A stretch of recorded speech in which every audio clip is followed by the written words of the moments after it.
Welcome to Velvet Murmurs, where every whisper hides a secret. I am so glad you joined us for today's mystery.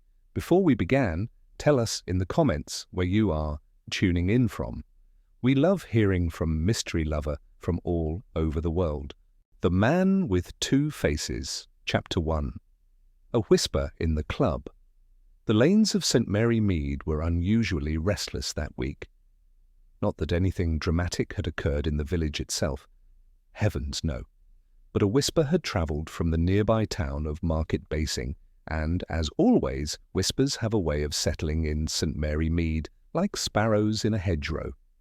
By the time Miss Marple first heard it, the story had grown legs, wings, and, as she later noted, a rather curious pair of claws. It was Mrs. Price Ridley, naturally, who brought the matter to tea. She leaned forward over the delicate blue china cup in Miss Marple's drawing-room, her voice dropping to that excited whisper she reserved for things that were not, strictly speaking, proper for a lady to discuss. "My dear Jane," she said, "have you heard about the dreadful goings-on at that club in Market Basing? They call it the Blackthorn Society. Very select, very secret, you know. One hardly likes to imagine what sort of behaviour goes on there. But last Thursday night, a gentleman fainted dead away in the corridor. And what do you think they found beside him? A brooch, a most peculiar brooch, a spider!" Miss Marple's soft eyes widened, not with alarm, but with interest. "A spider," she repeated, stirring her tea slowly, as though the clockwise movement of her spoon might coax further details from her guest. "Yes, a vulgar thing, all the jet and paste stones crushed quite flat, as though trodden upon. One of the maids swore she heard the gentleman, a Mr. Adam Langford, exclaim that he had seen his double just before he collapsed, his very image walking down the corridor." Miss Marple, who never dismissed even the silliest remark, gave a thoughtful little To say one had seen one's double. Why, that was a very old superstition indeed, associated with warnings of danger. But it was not superstition that stirred Miss Marple's mind. It was the man's name. "Langford," she said quietly. "I believe Mrs. Langford, the widow, has taken that little house on the edge of the common. Might this gentleman be her son?" "So they say," replied Mrs. Price Ridley, delighted to supply more. "The dull one, a lecturer of some sort. History, I think. Rather serious and bookish, though I dare say bookishness is better than wildness. People claim he spends his evenings walking alone, looking quite lost. But if you ask me," here she lowered her voice even further, "a man fainting dead away at a club with such a reputation is not merely a matter of weak nerves." Miss Marple smiled politely, but her mind had already set to work. She knew Mrs. Langford, a dignified woman who kept to herself. If her son had been in trouble, it would weigh upon her heavily. Miss Marple decided she would call on Mrs. Langford the next day, under the guise of delivering some cuttings for her garden, of course. For now she listened. And in listening, she picked up a curious thread or two.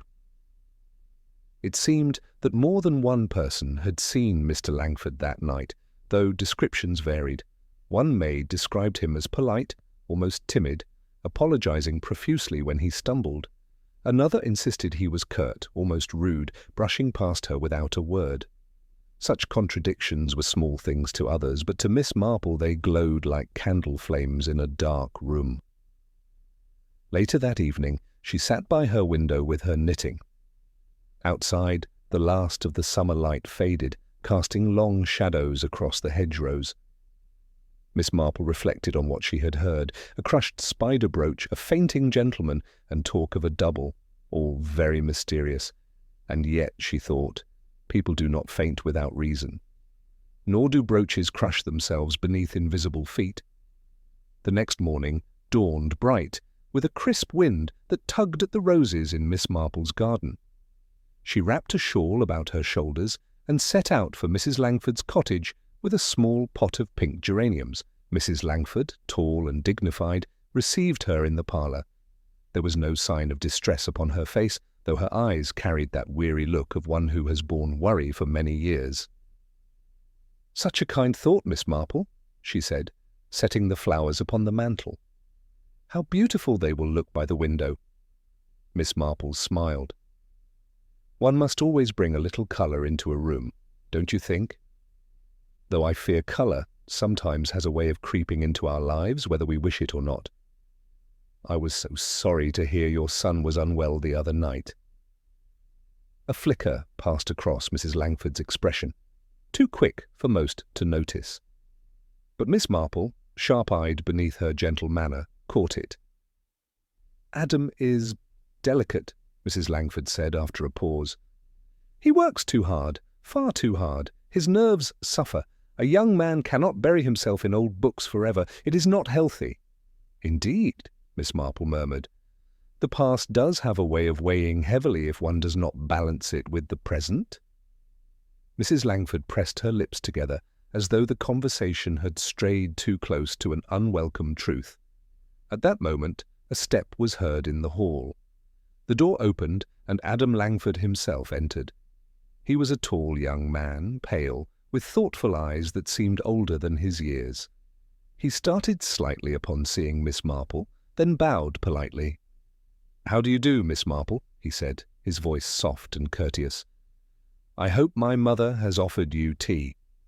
Miss Marple's keen mind noted the little details, the faint tremor in his hands as he poured a cup, the distracted manner in which he stirred it. Polite, yes, but troubled. She chatted gently about the village gardens, about the roses in bloom, and the church fete. Adam responded with distracted courtesy, but Miss Marple could see his mind was elsewhere. At last, quite unprompted, he said quietly, "People exaggerate, you know. I did not faint." "Not exactly. It was a crowded place, too warm, too much smoke. I felt unsteady for a moment, nothing more." Miss Marple did not contradict him. Instead, she nodded sympathetically. "One does hear all sorts of stories.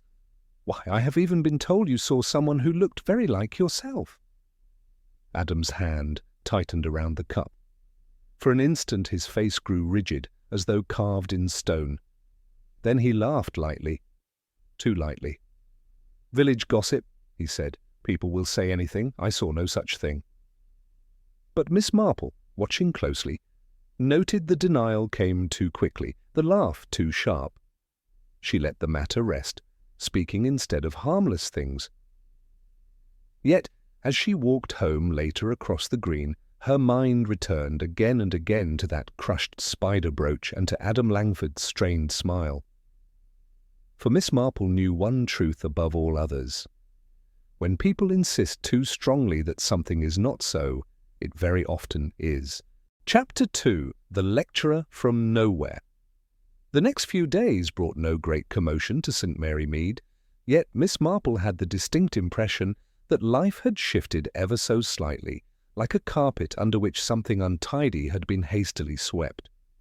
The whispers about Adam Langford did not die. If anything, they deepened. At the vicarage tea party, Mrs. Bantry leaned confidentially toward the group of ladies, her pearls swinging as she gestured. "Mark my words, the young man is not what he seems. I heard from my cousin in Market Basing that one of Adam's own students claimed he was lecturing on the Battle of Agincourt, while, at the very same hour, a gentleman with his very face was seen at the Blackthorn Society ordering drinks and behaving with, well, let us say, not with academic dignity." "Oh, my dear," protested Mrs. Price Ridley, "students are dreadful gossips, but there was that business of the spider brooch, you know. One cannot simply ignore such things." Miss Marple did not argue. She simply poured another cup of tea and listened, her mind filing every contradiction away. To her way of thinking, the smallest cracks in a story often let in the brightest light. Adam himself was seen in the village the following morning. He came out of the greengrocer's with a modest paper bag, from which a cluster of blueberries threatened to spill. He seemed almost startled when Miss Marple greeted him at the shop door.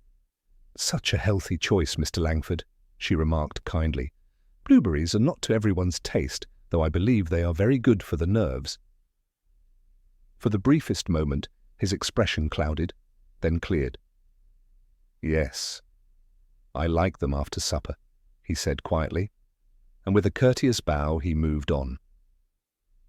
Miss Marple watched him go, her eyes narrowing ever so slightly. Blueberries, she reflected, were not mentioned casually by nervous young men unless they bore some peculiar significance. That same afternoon, Adam was back in Market Basing at the college where he lectured twice a week. Several of the village girls who attended spoke later with eagerness of his manner that day. "He's ever so serious," said Nancy Bell at the vicarage sewing circle. "Writes the whole board full of dates and expects us to keep up. But kind, you know, always smiles if one makes a mistake. My friend Margaret says she dropped her pen and he picked it up himself. Imagine, a professor stooping for a student's pen." Yet, in the same breath, another girl contradicted her. "Oh, but he was sharp with me when I asked a question about the Tudors, said I should pay better attention. His eyes went quite hard. I came home certain he disliked me." Miss Marple, darning a sock with her usual delicate precision, did not look up, but her ears pricked at the remarks. Kindness in one instance, harshness in another. Very unlike the steady character of a man fixed in his habits. Later that week, she encountered Adam again, this time at the tea room in Market Basing. He was not alone. A young woman sat across from him, her fair hair pinned neatly beneath a small hat. She leaned forward, speaking earnestly, her hand resting for a moment upon his arm. Adam looked pale, but his eyes softened at her touch. Miss Marple, never intrusive, yet always observant, took her seat at a nearby table. She overheard just enough to learn the young lady's name, Clara. "You mustn't work yourself into such a state," Clara was saying gently. "You've frightened yourself with these fancies. There's no one else. There's only you." Adam's reply was too low to catch, but Clara's face grew troubled. She squeezed his hand before rising. "Promise me you'll come to supper on Friday. Mother wants to see you cheerful again."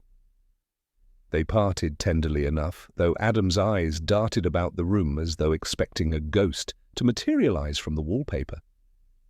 Miss Marple, sipping her tea, stored Clara's name carefully away in her mind.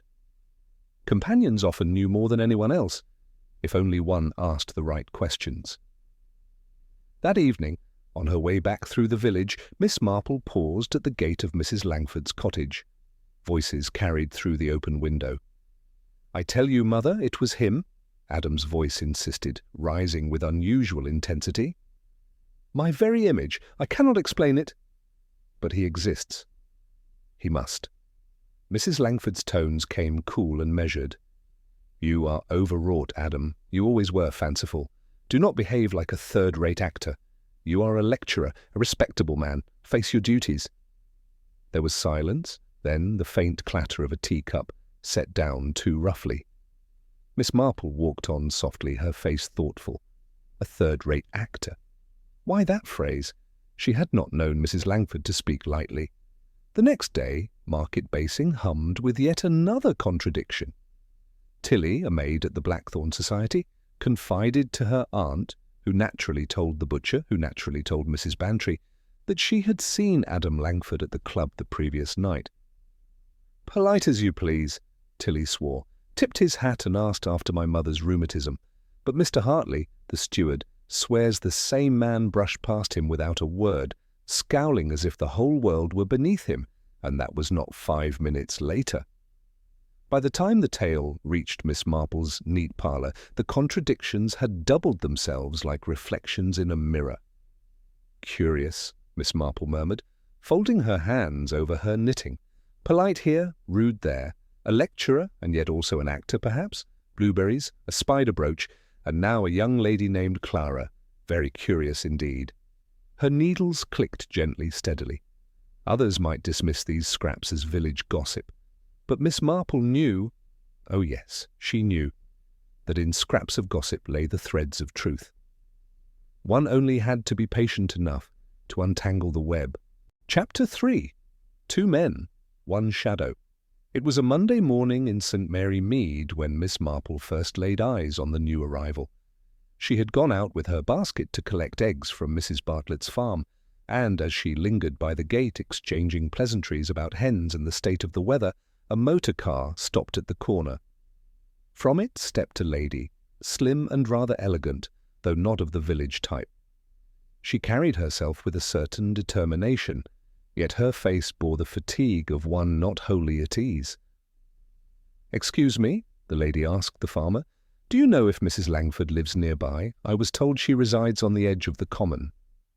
Miss Marple's ears pricked, though she kept her gaze politely lowered. Mrs. Bartlett gave directions, and the stranger thanked her with a tired smile before returning to her motor. As she turned, Miss Marple observed the unmistakable curve of a swelling figure beneath the lady's smart coat. 6 months at least, she thought. Pregnant women rarely hid much from Miss Marple's sharp eyes. By afternoon, the story had travelled. The stranger was Mrs. Helen Langford, or, as the village preferred to say in hushed tones, the wife of Anthony Langford, the actor. Anthony, they whispered, was a man about town, fond of London stages and less respectable amusements. His wife's arrival in the quiet country seemed to many a curious business indeed. Helen was soon seen again, this time in Market Basing High Street. She came out of the baker's shop, balancing a small paper parcel, when she almost collided with Adam Langford. For a moment the two stood stock-still, staring at one another. Helen's face lit first with surprise, then softened with recognition. "Anthony!" she exclaimed. "I did not expect you here." Adam, pale already, went whiter still. His lips moved, but no sound emerged. "You've changed your suit," Helen went on, her tone half puzzled, half pleased. "And, well, your manner. You're different somehow." Adam bowed stiffly. "Madam, I think you mistake me." Helen laughed lightly. "Mistake? I should know my own husband." She leaned nearer, lowering her voice. "And how could I not, especially now—" Her hand moved instinctively to her side, resting protectively over the child she carried. Adam stepped back as though stung. "I am Adam Langford," he said in a low, strained voice. "A lecturer. You are confusing me with someone else." Helen blinked, her smile faltering. For a moment, doubt flickered across her face. Yet when Adam, with a hurried bow, moved away into the crowd, she stood rooted, staring after him. From a table outside the tea room, Miss Marple observed the whole scene, her knitting motionless in her lap. She noted every detail, Helen's confident recognition, Adam's stricken denial, the way both seemed half convinced yet wholly unsettled. Miss Marple, who had seen many things in her long life, knew the look of people entangled in secrets. That evening, Helen Langford presented herself at Mrs. Langford's cottage. Miss Marple, who had chosen to stroll that way at just the right time, though she would have put it down to a sudden fancy for fresh air, observed Helen's arrival. The door opened, and Mrs. Langford herself stood there, her figure stiff, her voice polite, but cold. "I am Helen Langford," the young woman said with composure. "Wife of Anthony. I believe Adam is my husband's twin brother." Mrs. Langford's face did not alter, but her hand tightened on the doorframe. "I am afraid you are mistaken. I have only one son." Helen coloured. "Forgive me, but I saw him myself, in the High Street. If he is Adam, then he is Anthony's very image. The resemblance is uncanny." Mrs. Langford's lips curved in something not quite a smile. "My son is unique, madam. I cannot explain your confusion. Good evening." And with that, the door was closed with quiet finality. Miss Marple, passing by at that moment, paused just long enough to see Helen's hand tremble as she turned away. The following day brought more fuel to the fire. Helen sat on a bench by the green, evidently waiting. Adam, emerging from the post office, approached without seeing her.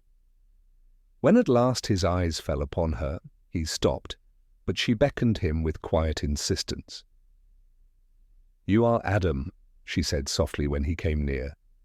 "I see now you are not Anthony. And yet, how strange, you are gentler, kinder. When you helped me with my parcel yesterday, you smiled.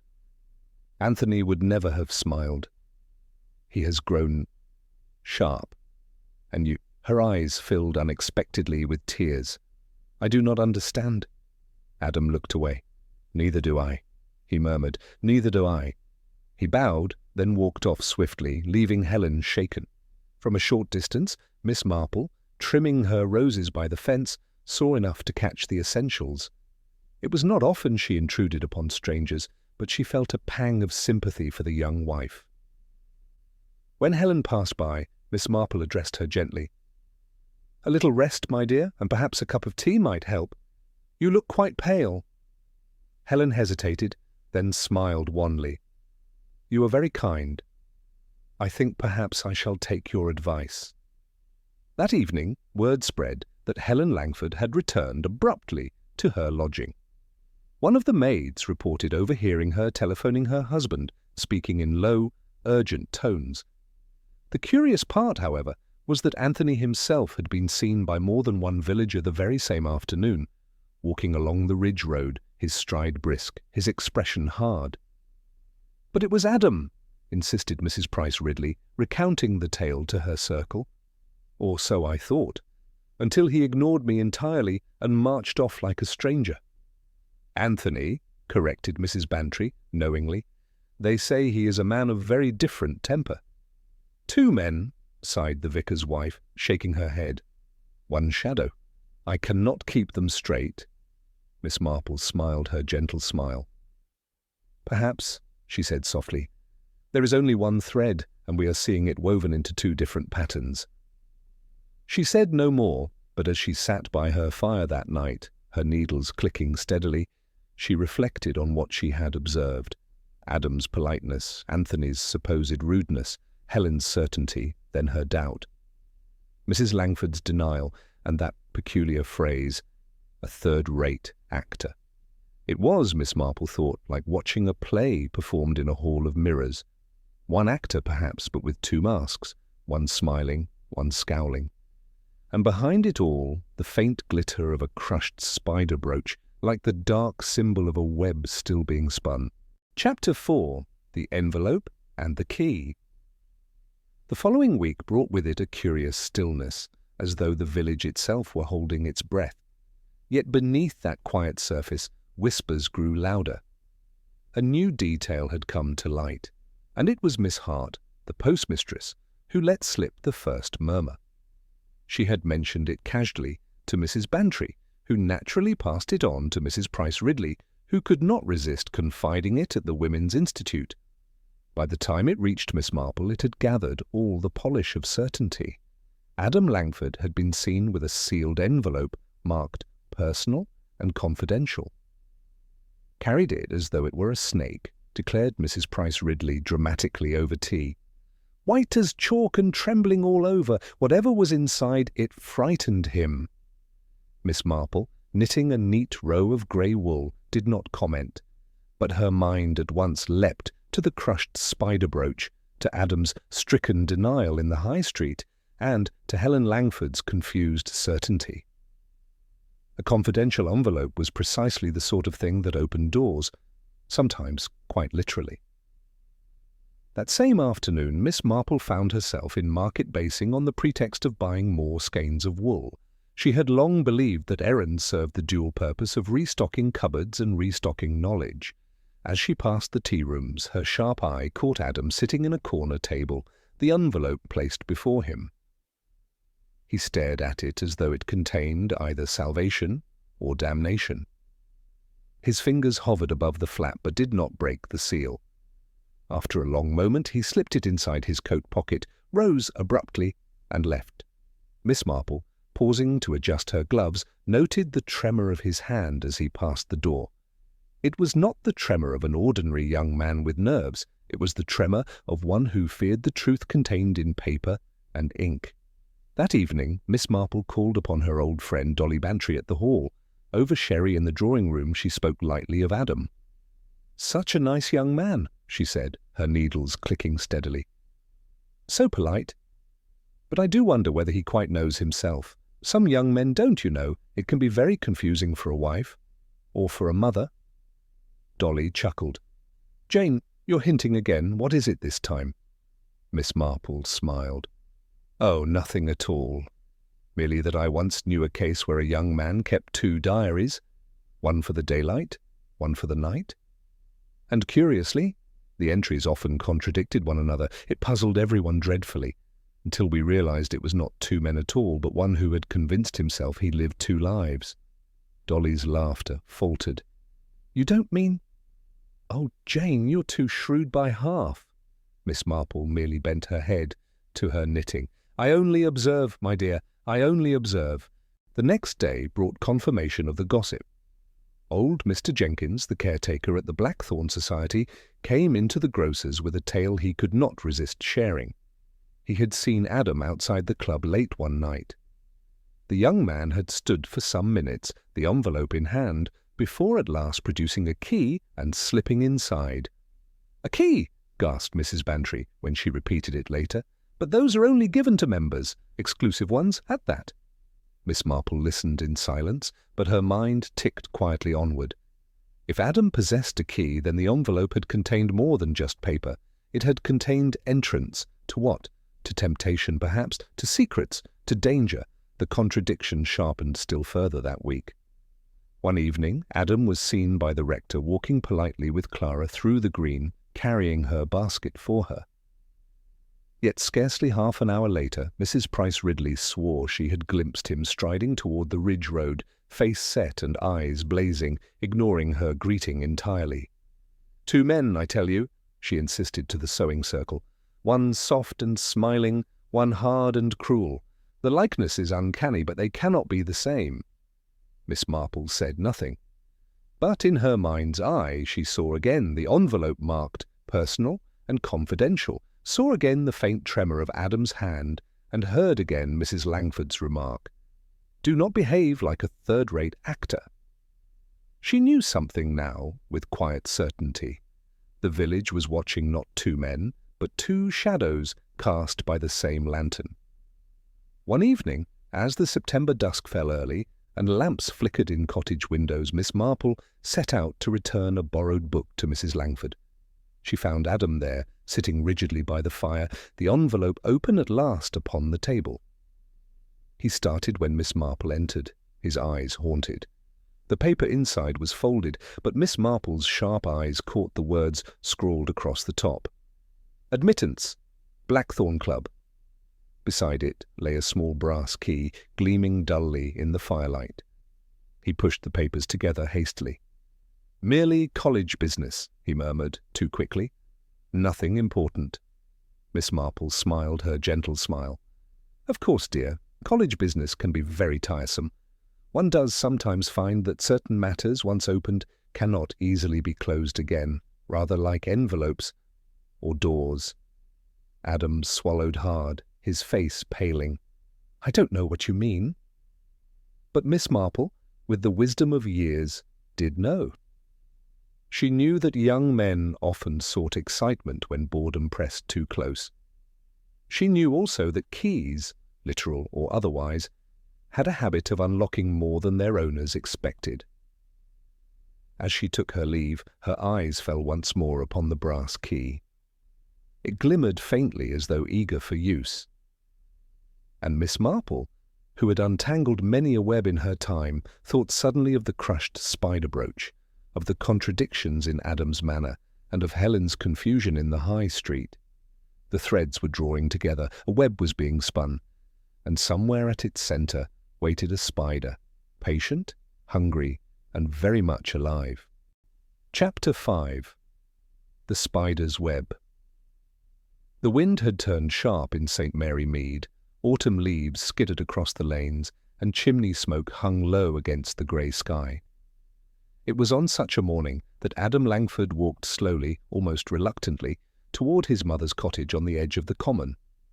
His figure, tall and stooping, looked even more desolate against the crisp air. Inside, Mrs. Langford was arranging flowers in a heavy glass vase. She looked up as her son entered, and Miss Marple, who had come with a small jar of quince jelly, happened to step in behind him. Miss Marple never admitted to chance.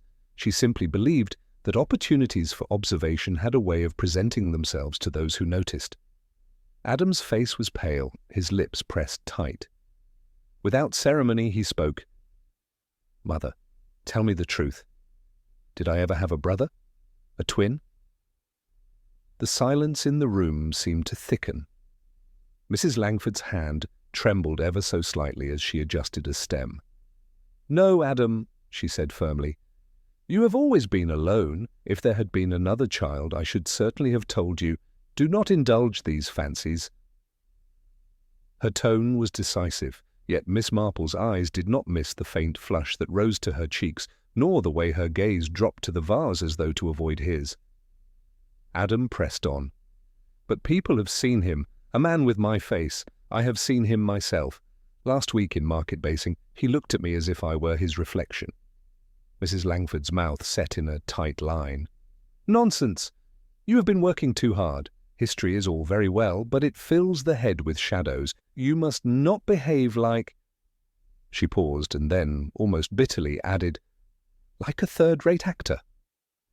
Miss Marple, setting her jar of jelly on the table, bent to adjust her glove so that her expression was hidden. But her mind fastened upon that phrase once again. A third-rate actor. Why repeat it unless it carried some hidden significance? That afternoon, gossip travelled like fire on dry grass. Mrs. Bantry swore she had seen Adam at the inn with Clara, carrying her parcels and speaking to her with such tender warmth that she blushed scarlet.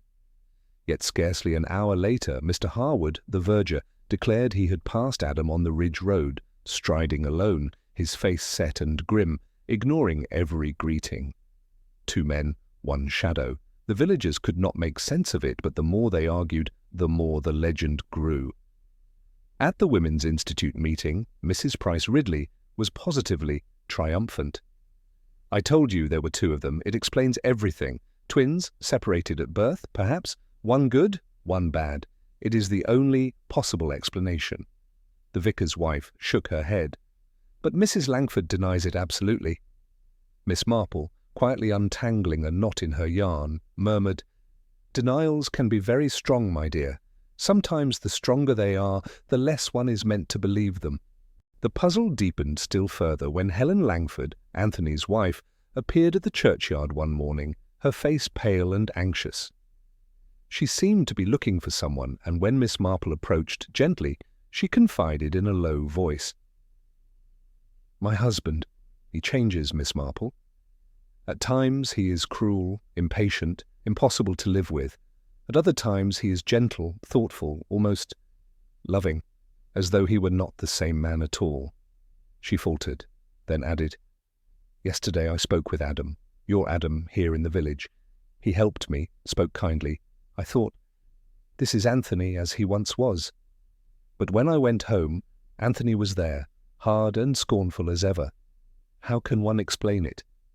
Miss Marple's voice was kind. "Sometimes, my dear, explanations are not as complicated as we imagine, but they may be far sadder." Helen pressed a hand to her side, her eyes filling with tears. "I only want to know which husband I shall be left with, the kind one or the cruel one." Miss Marple patted her arm gently, storing away the remark like another stitch in her growing fabric of deduction. That evening, Clara too was seen distressed. She came to the vicarage to seek counsel, confessing that Adam had grown distant, as though haunted. "He told me he must settle something once and for all," she said, twisting her gloves nervously. "But he wouldn't explain what. He looks at me sometimes as though I were a stranger, and once, only once, he called me by another woman's name. Helen." The room had fallen into a hush. Only Miss Marple, her needles clicking softly, kept her calm expression. But inwardly, she noted the detail. Clara's bewilderment, Helen's confusion, Mrs. Langford's denial, all were threads in the same web. The following day, a discovery was made. Young Tom Riley, the blacksmith's boy, had been exploring near the edge of the common when he stumbled upon a scrap of paper caught in the brambles. He brought it to his mother, who, being a sensible woman, took it straight to the vicar. By evening, half the village knew it was a torn corner of a note bearing the words, "Meet me at the club, midnight, use the key." The handwriting was unmistakably Adam's. And yet Mrs. Bantry insisted she had seen Anthony write a cheque once, and the hand looked exactly the same. When the scrap reached Miss Marple's hands, for such things always did, she studied it quietly. The strokes were firm, yet uneven, as though written in haste. And the words themselves, use the key, struck her as both literal and metaphorical. That night she sat by her fire, the sound of the clock steady on the mantel, and considered the pattern forming before her. Adam asking his mother about a twin, Mrs. Langford's sharp denial and her pointed reference to acting, contradictory sightings each describing not merely likeness but opposite temperaments. Two women, Clara and Helen, each convinced they had spoken to the same man, yet describing utterly different characters. A note instructing to use the key. It was not, Miss Marple thought, merely a web of gossip. It was a web carefully spun, with each thread catching another. And at the centre of the web, like the crushed brooch in the corridor, waited the shadow of a spider. She looked down at her knitting, where the yarn had twisted itself into two loops from the same strand. With quiet satisfaction, she nodded to herself. "Yes," she murmured softly, "two loops, one thread, that is exactly it." Chapter 6. A Lady's Suspicion. The first frost of the season silvered the lawns of St. Mary Mead. Church bells chimed faintly in the distance, and smoke curled from cottage chimneys. It was on such a morning that Helen Langford called at Miss Marple's cottage, her gloved hands clenched tightly around a small leather handbag. Miss Marple, who had been sorting her knitting needles, looked up with mild surprise as the young woman was shown in. Helen's face was pale, her lips set, but her eyes betrayed the kind of restless anxiety that sought relief through confession. "Forgive me, Miss Marple," she began, her voice low. "I was told you are someone one may speak to when one does not know where else to turn." Miss Marple smiled gently. "People do say such things, though I am quite sure I do nothing remarkable. But if you care to sit down, my dear, you may find that speaking out sometimes untangles the knots in one's mind." Helen sank into the armchair. For a moment she said nothing, as though weighing her words. Then, with sudden urgency, she spoke. "My husband is not the same man I married. At times he is hard, cold, dismissive. At other times he is tender, almost bashful, like another person entirely. And lately," she faltered, "lately I feel as though I am married to two men. Yet everyone insists there is only one." Miss Marple regarded her kindly, her hands folded in her lap. "Such things can be very disquieting. Tell me, have you noticed small habits? They can often reveal more than grand gestures." Helen frowned, then nodded slowly. "Yes. After drinking he always demands blueberries. It is his odd little indulgence. But twice he has refused them, saying he dislikes the taste. I thought he was teasing me, but he looked quite serious." Miss Marple's eyes flickered. "Blueberries are not to everyone's liking. It is curious that he both insists upon them and rejects them. Anything else, my dear?" Helen hesitated. "He stirs his tea differently. It sounds absurd, I know. Anthony, my Anthony, always stirs anti-clockwise, quick and careless, but once or twice he has stirred slowly clockwise, almost absent-mindedly. It was such a tiny thing, but it was not him." Miss Marple's needles lay still beside her chair. Her expression was serene, but her mind had leapt at once to the detail. Stirring tea, the direction of a spoon, such things were as unique as handwriting. "And his speech?" Miss Marple asked softly. Helen flushed. "When he is cruel, he speaks sharply with short words, but when he is kind, he speaks like a teacher, patient, careful, as if explaining something to a child." Miss Marple gave a small nod. "That is not absurd at all, my dear. That is very significant." Helen leaned forward, her voice trembling. "Do you think he has a brother, a twin perhaps, hidden all these years?" Miss Marple reached out and patted her hand gently. "I think, Mrs. Langford, that you have already observed more than most would. Sometimes we need only trust what we have seen. even if others would call it fancy. Helen looked as though she might weep, but instead she straightened her back and rose. "Thank you, Miss Marple. I cannot tell anyone else. They would call me mad. But I know there is something terribly wrong." When she left, Miss Marple stood by the window, watching her walk down the lane, her figure small against the frosty hedge. That evening, Miss Marple received another visitor, Clara. The young schoolteacher arrived flustered, her cheeks red from the cold. "Miss Marple, I hardly know who to talk to. Adam is so strange these days. One moment gentle, the next distant. Yesterday, when we were together, he called me Helen. And when I asked what he meant, he stared as if he did not know me at all. I am frightened." Miss Marple's eyes softened. "I see. And did he perhaps speak of the club?" Clara paled. "Yes. He said he must go there, that it was the only place he could settle things. But why should a gentleman's club have anything to do with us?" Miss Marple did not answer directly. Instead, she asked a quiet question. "Tell me, my dear, when he speaks gently, how does he hold his cup?" Clara blinked, startled. "With both hands, as though it might slip. I often tease him for it." "Why do you ask?" Miss Marple smiled faintly. "Because it is those small things that tell us whether a man is himself, or pretending to be someone else." The contradictions grew sharper as the days passed.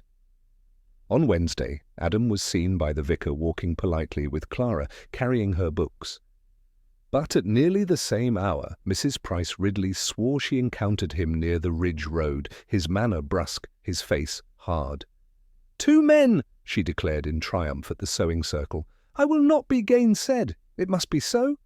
Miss Marple's needles clicked gently. "Perhaps," she said mildly. "Or perhaps we are watching one thread woven into two patterns." No one understood her, but she did not mind. The next day a fresh disturbance arose. Helen, driven by her gnawing suspicion, returned to Market Basing, determined to confront her husband. She later told Miss Marple in a trembling voice what had occurred. "I went to his lodging. He was there. He looked at me coldly, asked why I had come. Yet only an hour before I had seen him on the high street, smiling kindly at an old woman and helping her with her basket. Miss Marple, how can it be? Unless there are two of them?" Miss Marple listened, her eyes lowered. "Or unless one man wears two masks, my dear. Sometimes people divide themselves so neatly that they seem to become two different souls. But the truth is simpler and sadder." That night, Miss Marple sat by her fire, her knitting in her lap, and let her mind roam back over all she had gathered. Blueberries, demanded one day, refused the next. Tea stirred clockwise or anti-clockwise, a trivial act, yet a signature of self. Speech, sharp, curt, or else patient and professorial. Hands, careless or careful, brusque or gentle. Two women each convinced of the same man's love, yet describing two wholly different characters. Miss Marple's thoughts moved to the spider brooch crushed in the corridor of the club. The spider was always present, in gossip, in symbolism, in the centre of her deductions. A creature that weaves a web, trapping its prey, waiting quietly. She set down her knitting and looked out the window into the cold night. "Yes," she whispered softly. "The web is tightening, and sooner or later the spider will show itself." Chapter 7. The Night of Reckoning. The autumn evening fell early, and with it came a tension that seemed to grip the village like the hush before a storm. Lamps glowed faintly in cottage windows, and the wind carried the smell of damp earth. Miss Marple sat by her fire, her needles idle for once, her ears attuned to the restless silence that lay across St. Mary Mead. She had a feeling, one she had learned never to dismiss, that something was about to break. Her intuition proved correct. Shortly after 9 o'clock, young Tom Riley burst into the vicarage, breathless from running. "There's been an accident on the Ridge Road," he cried. "A motor car turned clean over. They say it was Mr. Langford." The news spread with the swiftness of wildfire. By the time Miss Marple reached the scene, wrapped in her warm shawl, a crowd had gathered near the twisted wreck at the bend of the lane. The motor lay on its side, its wheels still spinning faintly, the lanterns shattered, glass strewn across the road. 2 bodies had been pulled clear, a man and a young woman, both quite still. "Adam Langford," someone whispered, "and Clara." Miss Marple drew nearer, her keen eyes taking in the details others missed. The man's hand, limp upon the ground, bore the faint impression of a ring long removed. She noted the scar across his stomach, a scar she had heard spoken of more than once. His face was bruised, yet unmistakable. Clara lay beside him, her fair hair tangled, her features peaceful in death. A sob escaped one of the village girls who had known her, but Miss Marple remained calm, her eyes moving from one detail to another with the precision of a needle threading stitches.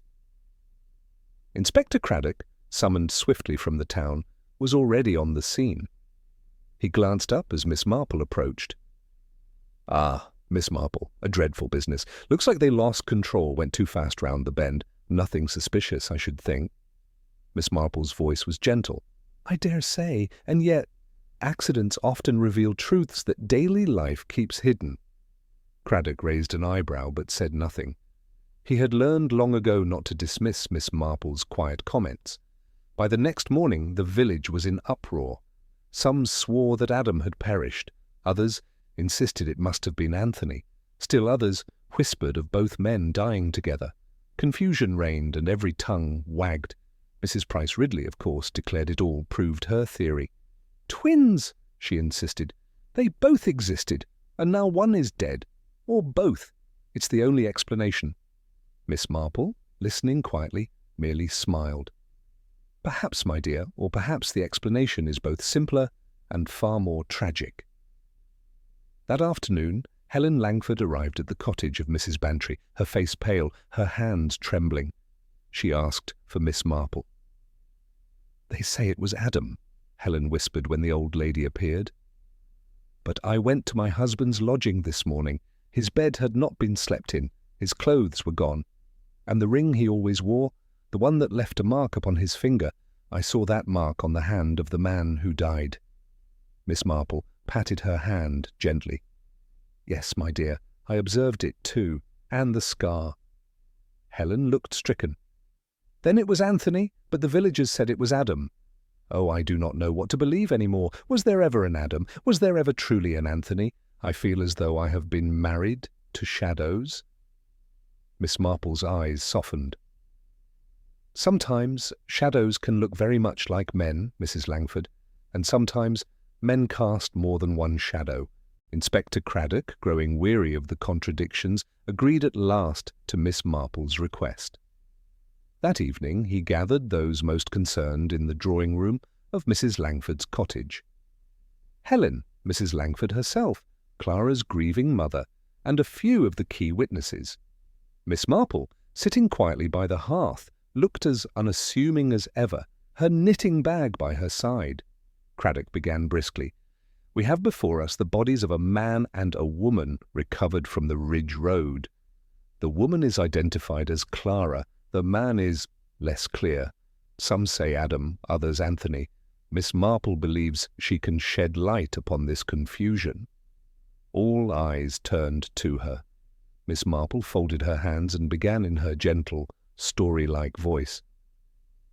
"You see, we have heard for weeks of 2 men who looked alike. One polite, the other rude. One gentle, the other harsh. But never, and this is important, never has anyone seen them together. Not once. People have spoken of Adam here and Anthony there, but always separately. And when people are never seen together, one must consider whether they are truly 2 or only 1. A murmur swept the room. Helen gasped softly.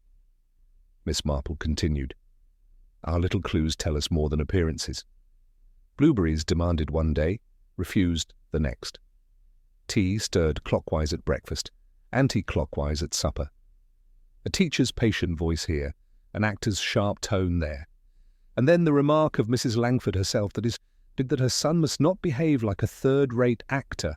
She knew, of course, as she has known for years, there was no twin, there was only one man, divided within himself. Mrs. Langford's face remained calm, but her hands clenched tightly upon the arm of her chair. "It is a sad case," Miss Marple said softly. He fashioned two selves, Adam, the weary professor, Anthony, the brash actor. When he wore one mask, he forgot the other, and in trying to live both lives, he spun a web that ensnared not only himself, but also two innocent women. Poor Clara paid with her life when she entered that web. "And Helen—" She turned her kind eyes upon the young woman. "You have suffered more than anyone." Helen's lips trembled. "Then it was always only one man, my Anthony, and Adam too?" Miss Marple nodded gently. "Yes, my dear, two names, one shadow." The room fell into heavy silence. Inspector Craddock cleared his throat. "Well, there we have it. A tragic business, madness of a kind." But Miss Marple, her eyes distant, murmured almost to herself. "Not madness exactly, a weakness of character perhaps. A man dissatisfied with himself, so he created another self. But when one spins too many threads, one is bound to become tangled." Later that night, as Miss Marple walked home beneath the starlit sky, she reflected quietly. The village would go on gossiping, of course, arguing whether there had been two men or one, but she knew the truth. The accident had ended the performance. The curtain had fallen. Yet even so, she could not help but feel the faint rustle of a web still clinging in the air. For webs once spun are not so easily destroyed, and sometimes the memory of the spider lingers long after the creature itself is gone. Chapter 8. Miss Marple explains the spider. The morning after the accident dawned with a grey stillness. Mist lay across the common muffling sound, as though the world itself wished to hush the village gossip for a few hours. But by noon, tongues were wagging again. Had it been Adam who perished, or Anthony, or both? Some swore one body had been spirited away by the authorities, leaving only Clara's to be mourned. Others whispered of twins separated at birth, finally reunited in tragedy. Miss Marple, however, neither speculated nor argued. She had already seen enough to draw her quiet conclusion. Yet, as always, she preferred to let others discover the truth gently, guided by her observations. It was Inspector Craddock who insisted she explain herself once more. That evening, a small group gathered again in Mrs. Langford's parlour. Helen, pale and drawn, Mrs. Langford herself, stern and silent, Clara's grieving mother, and a few of the more vocal village witnesses. Miss Marple sat by the fire, her hands folded over her knitting bag, her eyes mild but steady. "You all want clarity," she began softly, "and perhaps you deserve it. It is natural to prefer neat explanations, but life, alas, is rarely neat. It is tangled like a web, and in this case it is indeed a spider's web." There was a murmur at the word spider. Helen shivered slightly. Mrs. Price Ridley pursed her lips. Miss Marple continued, "From the very beginning we were given symbols, the crushed brooch shaped like a spider, found in the corridor of the club, whispers of giant spiders seen in dreams, women spoken of as if they were ensnared. You may dismiss such things as fancy, but symbols often tell us what a person cannot say aloud. The spider represented desire, lust, temptation, entrapment, and poor Adam, or Anthony, for they were one and the same, was caught in his own web." Helen's hands trembled in her lap. "But how can one man be two? I swear I have seen both." Miss Marple inclined her head gently. "You have seen two faces of the same man, one gentle, polite, professorial, Adam, the other sharp, selfish, theatrical, Anthony. Not two men, but two selves."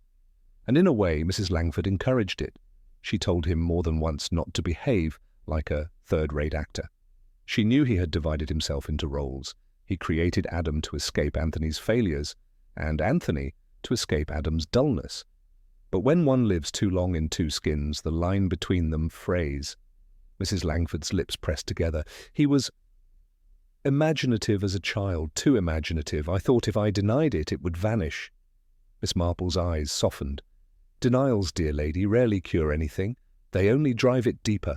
Helen's voice broke. But the accident, Clara's death, was that truly only an accident? Miss Marple shook her head slightly. No, it was the climax of his divided self. He told Clara, or rather Adam did, that he must settle matters once and for all. Meanwhile, Anthony pursued her with passion, jealous and possessive. In that motor car, the reckless side of him prevailed. He drove too fast, too hard, as if destruction itself were the only resolution left. Clara was simply the last victim of his inability to choose which man he was. A sob came from Clara's mother, and the room fell silent for a moment. At last, Inspector Craddock asked, "And what of the club? The key, what part did that play?" Miss Marple leaned forward, her eyes glinting in the firelight. The club was the stage. Adam found the envelope with its words personal and confidential, and the key inside. It was meant for Anthony, of course, but Adam and Anthony were not separate. When he held that key, he held temptation itself. The club was where Anthony flaunted himself, where Adam glimpsed his reflection and fainted with terror.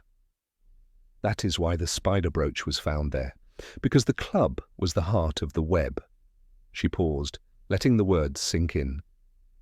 He believed he could divide his life. Professorial by day, actor by night. Gentle to one woman, cruel to another. But life is not so obliging. One cannot tread two paths forever. Sooner or later they converge, and when they did, the result was death. Helen lifted her head, her eyes wet. Then what was I to him, Miss Marple?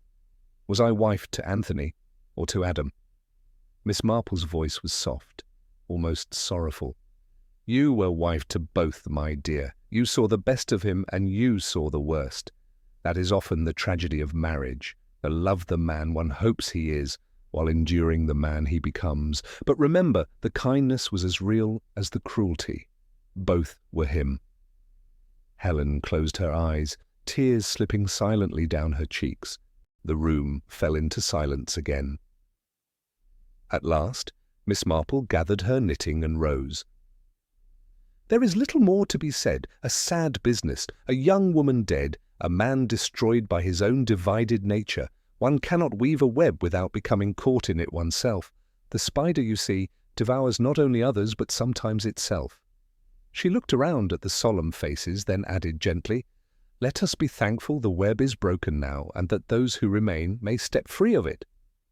Later that evening, as Miss Marple walked home through the frosty air, the stars glimmered faintly above the hedgerows. She thought of Adam, of Anthony, of Clara, and of Helen.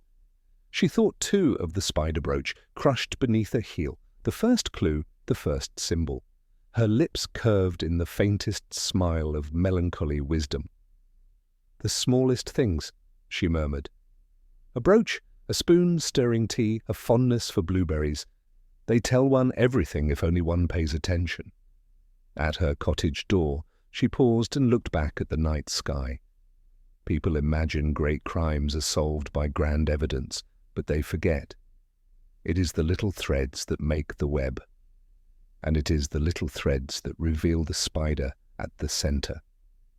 With that, Miss Marple stepped inside, her fire waiting, her needles ready. Another puzzle was complete, another tragedy quietly understood.